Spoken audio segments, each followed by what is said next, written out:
সদা জাগ্রত বাংলাদেশ। আপনারা বলুন, এই 24-এর বাংলায় ওই শাহবাগের লাকিতে কোনো ঠাঁই কি হবে? কোনো ঠাঁই কি হবে? আমরা সবাই একটা স্লোগান দিব, এই লতে লাকি তুই হাসিনা, তুই হাসিনা, লতে লাকি তুই হাসিনা, তুই হাসিনা, সতে শাহবাগী তুই হাসিনা, তুই হাসিনা, সতে শাহবাগী তুই হাসিনা, তুই হাসিনা, 24-এর বাংলায় শাহবাগের ঠাঁই নাই, জুলাইয়ের বাংলায় শাহবাগের ঠাঁই নাই। প্রিয় উপস্থিতি, আপনারা জানেন ওই 2013 সালের পর থেকে গণজাগরণ মঞ্চ তৈরি করে এই বাংলাদেশে যারা বিচারহীনতা সংস্কৃতি তৈরি করেছিল, ওই শাহবাগের কুখ্যাত কুলাঙ্গার লাখিরা আবারও সংঘবদ্ধ হচ্ছে। আজকে তারা আমাদের দেশের আইন শৃঙ্খলাকারী বাহিনীর উপরে হামলা করেছে। আমরা এই ছাত্র সমাজ আজকের এই সমাবেশ থেকে স্পষ্টভাবে বলতে চাই, তারা যতভাবে চেষ্টা করুন না কেন, ওই শাহবাগ ফিরিয়ে আনার চেষ্টা ষড়যন্ত্র আমরা ছাত্র সমাজ দেখে থাকতে কোনোদিন সফল হবে না। আমাদের দেহে এক বিন্দু রক্ত থাকা পর্যন্ত এই বাংলাদেশে আর শাহবাগ ফিরবে না। আমরা ছাত্র সমাজ বাঁচা পর্যন্ত শাহবাগীদের কোনো স্থান এই বাংলার মাটিতে হতে দিব না। আপনারা জানেন ওই লাকি আক্তাররা তারা হচ্ছে গণজাগরণ মঞ্চ তৈরি করে এই বাংলাদেশে যে বিচারহীনতা সংস্কৃতি সেটা তৈরি করেছিল। তাদের এই সিলসিলার যে সমস্ত কুলাঙ্গার রয়েছে, তারা আজকে আমার দেশের দায়িত্বরত পুলিশ বাহিনীর উপরে হামলা করেছে। আপনারা জানেন ওই যমুনা যেখানে আমাদের প্রধান উপদেষ্টা থাকেন, সেখানে সভা সমাবেশ করা নিষিদ্ধ, সেখানে 144 ধারা জারি করা। তারপরেও সেখানে যখন ওই কুলাঙ্গারা মিছিল নিয়ে গিয়েছে, আমাদের আইন শৃঙ্খলা বাহিনী তারা অত্যন্ত শান্তিপূর্ণভাবে তাদেরকে আটকিয়েছে।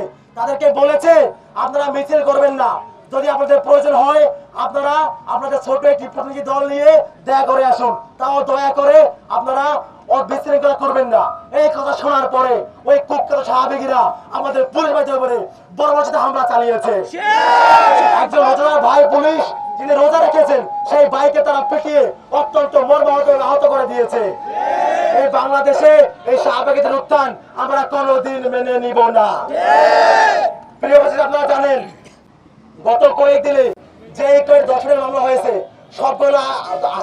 সবগুলো মামলার ম্যাক্সিমাম আসামি এখনো জেলে রয়েছে। তারপরেও কেন দর্শনের বিচার নিয়ে ওই যমুনায় যাইতে হবে?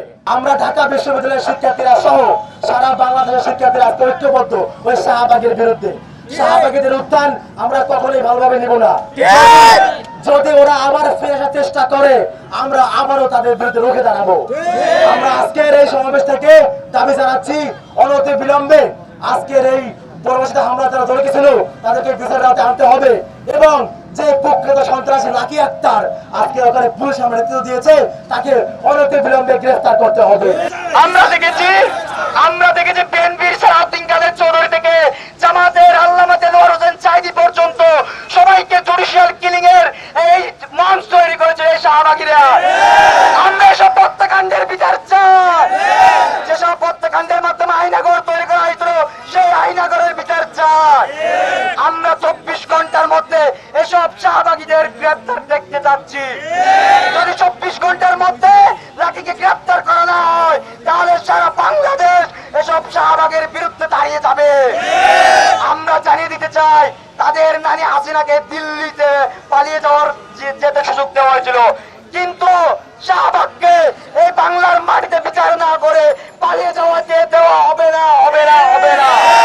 সর্বশেষ আমরা একটা কথা বলতে চাই, হয় শাহবাগীরা থাকবে, না হয় আমরা বাংলার আম জনতা থাকবো। আমরা শেষ রক্তবিন্দু দিয়ে এই শাহবাগের বিরুদ্ধে লড়াই চালিয়ে যাবো।